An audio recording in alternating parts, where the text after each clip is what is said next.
Now that your water starts are becoming more consistent and you're staying up on the board for your first runs, it's time to better understand the correct way to ride a kiteboard. The ability to ride comfortably, maintain control, stop when necessary, and stay upwind is all linked to the rider's balance, skill at edging the board, and the control of the kite. The ability to adapt to varying conditions is also essential. The water will not always be mirror flat and the wind smooth. Learning to handle choppy water with gusty winds is all part of becoming a competent kite surfer. In this chapter, we'll start by explaining what we mean by edging and foot pressure. This will then lead on to stance, the way in which your body needs to be positioned to channel the power from the kite down through the board with the least amount of effort in giving you maximum control. Then we'll look at some of the basic edging techniques for slowing down, stopping, and dealing with gusts and lulls in the wind. With all this knowledge, we can then take you on from your first run technique and apply it all towards riding upwind. Finally, we'll cover the rights of way rules, so you can ride safely with other kiters.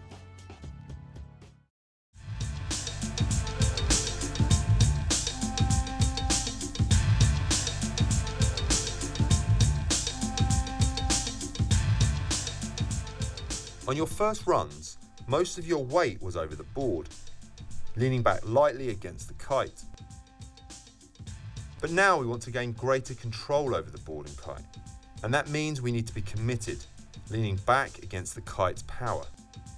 In doing so, our weight is largely taken by the kite, and the remainder is channeled down through our heels to push the edge of the board into the water. This allows the board to resist the sideways, downwind pull of the kite, and instead drive us forwards and upwind. This technique of using our heels to push the edge of the board into the water is called hillside edging, or typically just edging. This is the technique you will use more than any other in kitesurfing, and mastering how to hold your edge as the wind and water conditions change around you is fundamental to every technique and trick you will learn from this point forwards, whether it's riding upwind, a sliding turn, or boosting a huge jump.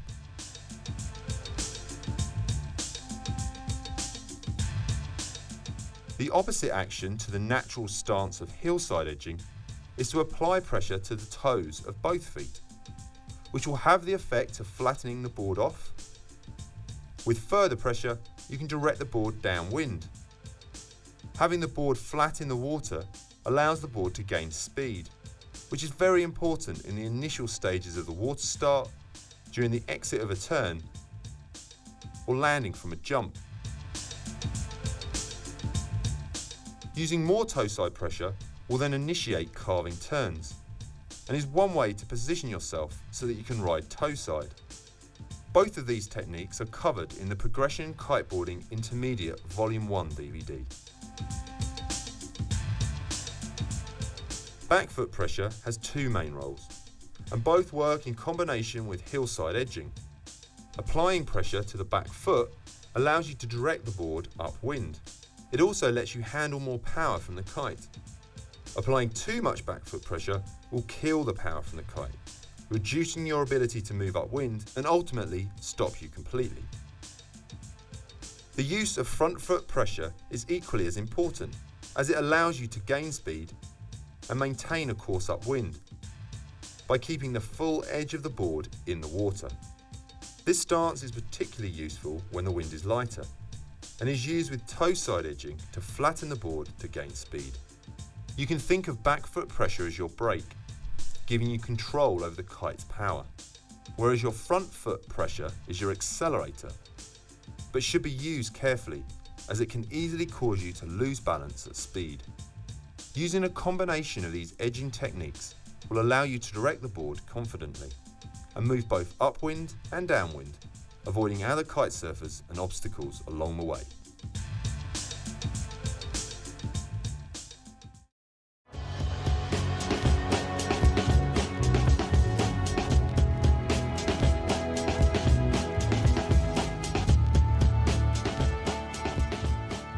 Staying upright on a moving object, a board in this case, can be achieved thanks to the power of a kite and the dynamic balance of your body.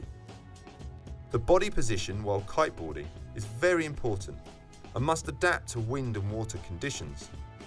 The correct body stance enables the edging techniques to maintain control and also ensures that riding in awkward positions doesn't exhaust your body. So let's start by moving on from our first run technique and look at the ideal body position, initially focusing on riding along comfortably and in control, irrespective of whether we are able to ride upwind. The core stance works whether we are riding downwind or simply holding our ground. Once you start to get the natural feeling for this preferred stance, we can then look at riding upwind next.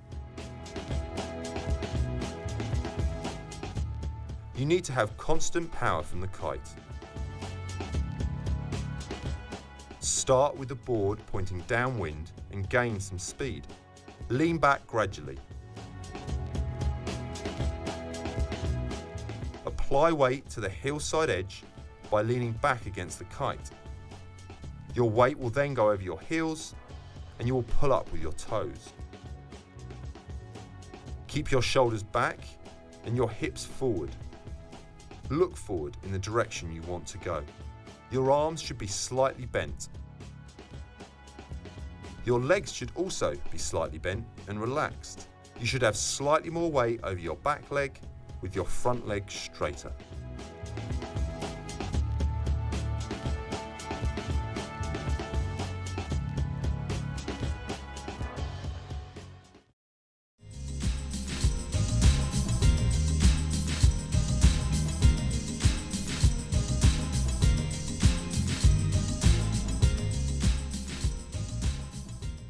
It's important to understand how you edge.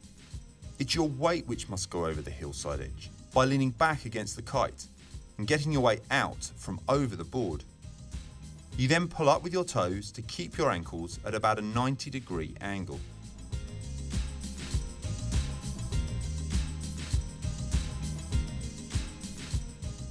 How much you lean back, and thus how much weight does go directly over your heels, is dependent on how much power you have in the kite. In stronger winds, you can lean right back and you'll edge much harder to resist the power from the kite. Even though you are channeling your weight and the kite power down through your legs, your lower body should be relatively relaxed. If your stance is correct, you should be able to bend your legs slightly without changing the board's direction. Also, you should be able to lift your heels up as you ride along, demonstrating that your weight is naturally over your heels in a balanced position.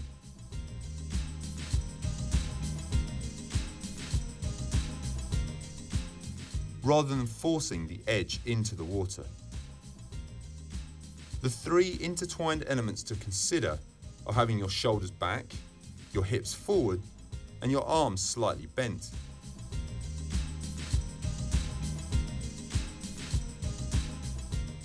For this natural riding position to be possible, it's important that your kite and bar are set up correctly, so the bar can be sheeted in enough and held with the arms in this position, with your kite being correctly powered at this point. Every aspect of your stance hinges on the power from the kite. You must have a constant amount of power. Ideally, the wind will be strong enough that you can park the kite. But if you need to fly the kite to generate more power, try and keep the movement smooth and slow to avoid erratic power surges from the kite.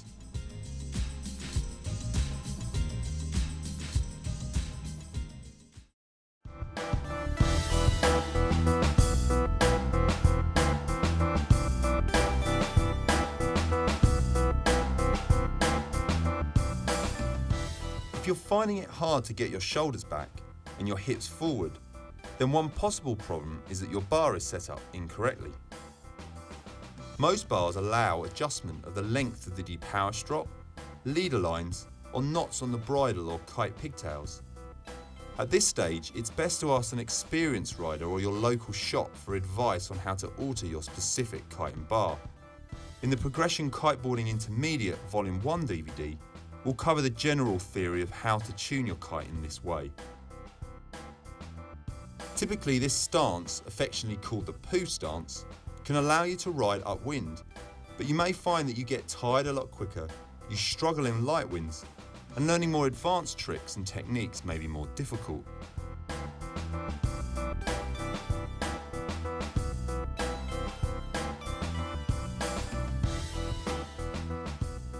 It's a great idea to get a friend to video or take a photo of you, and you'll be able to easily see if your stance is good or bad.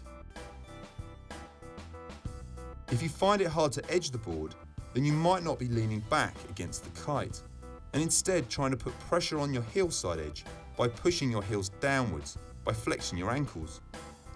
Typically, this causes you to stick your ass out and be back in the poo stance.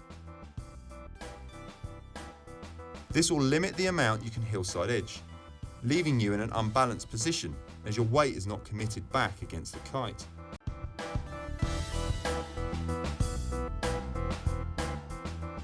As you gain speed downwind, ensure your shoulders are back and your hips forwards before you start to lean back against the kite. Then lean back with your whole body, keeping your shoulders back, your legs slightly bent, and your toes pulling up on the foot straps to help engage the hillside edge.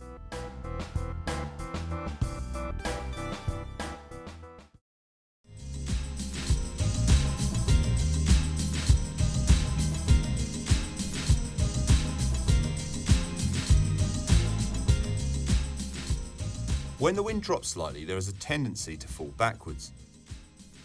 The common reaction to a loss of power in the kite is to pull hard on the bar and move your hips forwards. This will throw you completely off balance and make it very difficult to maneuver the kite, reposition your body and regain hillside edging. To avoid this, fly the kite towards the top of the window and pull on the bar to increase your power. Use this short increase in power to bend your legs and bring your body forward over the board.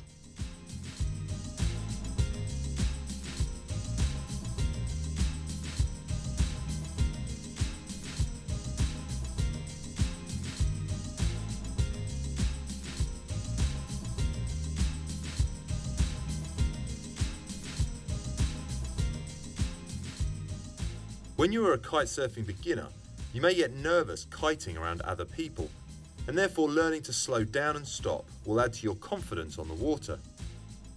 You need to be able to stop both when you're riding around in control, but also when you lose control or need to stop quickly. Instinctively, your initial attempts at slowing down will start with bringing the kite up to 12 in the hope of losing power. If you do this, then bring the kite up slowly, or you'll be pulled from the water. As the kite is brought steadily upwards, try and lean your whole body back against the kite. Otherwise, you may find yourself off balance, catching the toe side edge and crashing. This solution will work if you're in an area where there are no other kite surfers or obstacles. But you'll have very little control and have to wait for the speed to slowly decrease before falling in backwards. The correct method builds on the edging techniques you have been practicing previously. We actually want to keep our kite low, carving the board hard upwind, which drives the kite to the very front of the wind window, stops the board and reduces the kite's power. The steps to achieve this are as follows. Keep the kite stationary, as low in the window as possible. Lean back against the kite and move the bar away from your body to depower the kite.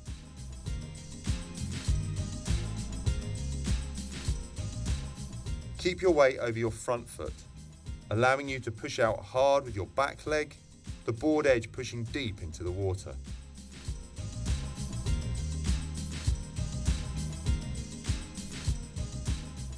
The objective is to quickly kill your board speed, and as a result the kite will continue to fly fast and rush to the front of the wind window.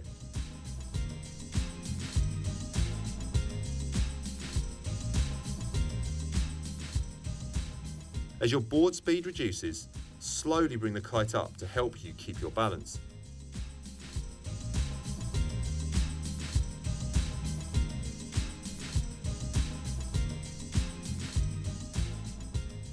You will then drop him backwards, or regain balance and continue on.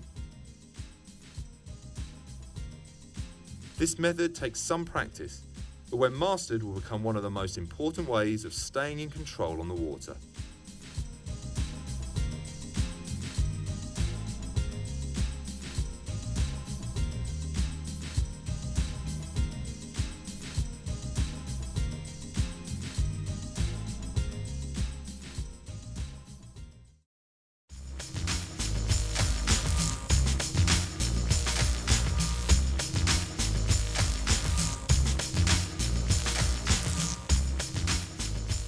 We all have to come in off the water at some point, and doing so by charging the beach at full speed will not only endanger yourself, but also everybody else. First, use the techniques we have just shown you to slow down some distance from the beach. Then you have two options: get off the board in deep water and body drag in, allowing you to avoid any obstacles in the shallow water. Alternatively, cruise in slowly to shallow water, stop, then step off the board. The key, as always, is to stay in control of your kite at all times.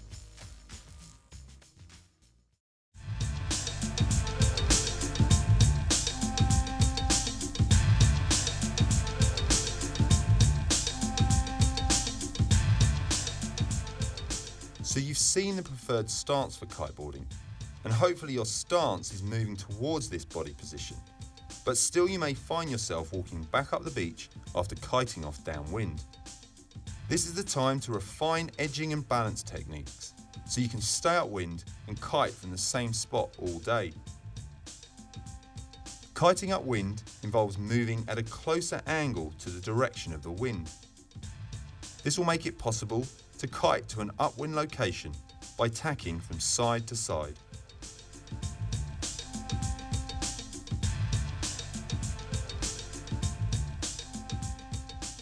To kitesurf upwind successfully, a balance must be found between direction and speed. Edging too hard results in riding too close to the wind, losing speed and usually coming to a stop. Getting too much speed before edging on the hillside may prevent you from riding upwind and will require stronger edging to slow down and then get back to an upwind course.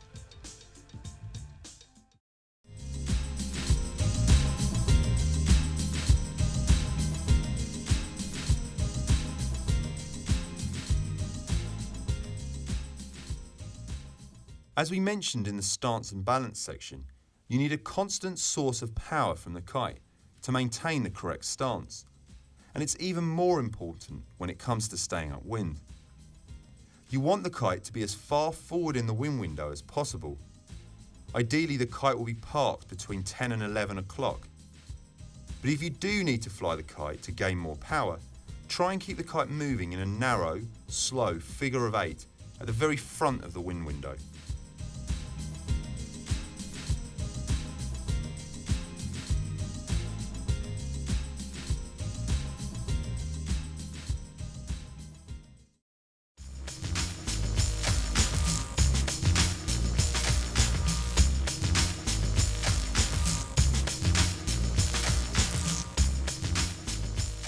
As with so many techniques and tricks, riding upwind is won or lost at the very beginning.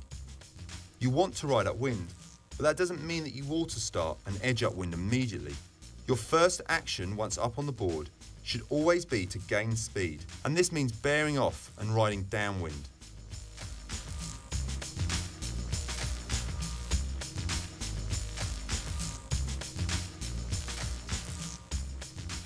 Only once you have speed and the kite under control do you start to lean back and edge the board upwind.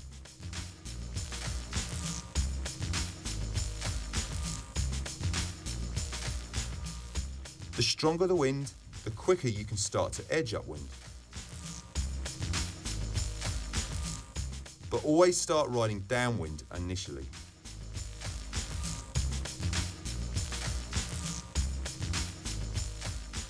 As you start to direct the board upwind, you need to find the balance between your forward speed, board direction upwind, and the power from the kite. The higher you point upwind, the harder you will edge, with more weight over your back foot, and the slower you will go.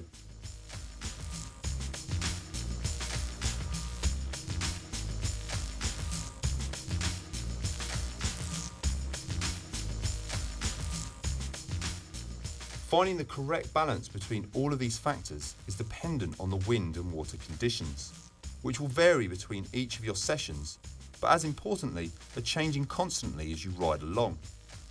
You need to be continually adapting your stance and balance to maintain a steady direction. There are two areas to consider. The first is your weight distribution between your front and back foot. To start directing the board upwind, apply more weight to your back foot so the board carves upwind. As you feel you're starting to slow down, allow your weight to become more balanced between your feet so you can maintain this direction.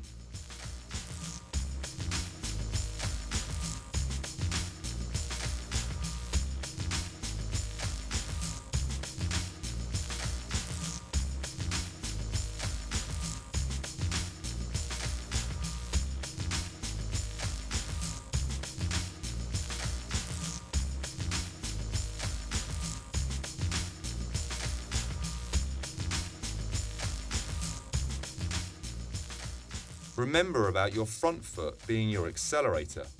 If you feel yourself slowing down, then allow the kite to bring your body up and shift more weight over your front foot to increase your speed and adjust your direction if necessary.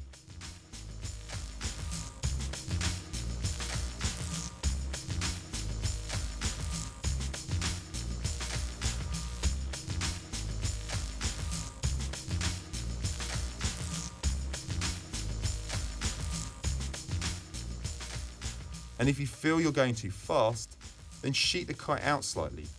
Bend your